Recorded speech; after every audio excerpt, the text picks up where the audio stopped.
ያለምንም ምክንያት ይደክማችኋል። እንዲሁም ደግሞ የጡንቻ ህመም፣ የጡንቻ ድካም፣ ራስ ምታት፣ ማቅለሽለሽ፣ ማዞር የመሳሰሉ ህመሞች አላችሁ። እነዚህ ካሏችሁ የኤሌክትሮላይት እጥረት ሊሆን ይችላል። ውሃ መጠጣት ብቻ ሰውነታችን በቂ ፈሳሽ እንዲያገኝ አያደርገውም። ምክንያቱም ኤሌክትሮላይት ያስፈልገዋል ሰውነታችን።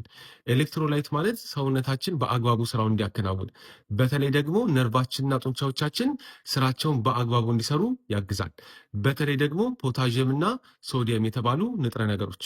እነዚህ ንጥረ ነገሮች የምታገኙበት ቀላልና ጤናማ መንገድ ልንገራችሁ። ይህም ደግሞ ኤሌክትሮላይት ሚክስ መጠጣት ነው። ላይት ይባላል። በውስጡ ፖታዥየምና ሶዲየም ይገኛል። እንዲሁም ደግሞ በሽታ ለመከላከል የሚረዳው ቫይታሚን ሲ ይገኛል።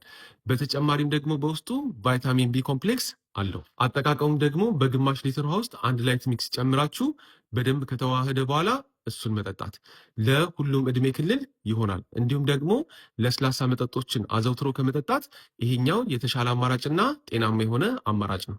ላይት ሚክስን የምታገኙት በፋርማሲዎች ውስጥ፣ በአንዳንድ ጂሞች ውስጥ እንዲሁም ደግሞ በሱፐርማርኬት በሎሚያድ እና በኖቪስ ሱፐርማርኬት እንዲሁም ደግሞ ኦንላይን ማዘዝ ለምትፈልጉ ዚሞን ላይ ታገኙታላችሁ። ዶክተር ሶፎንያስ ኤርሚያስ ነኝ። አመሰግናለሁ።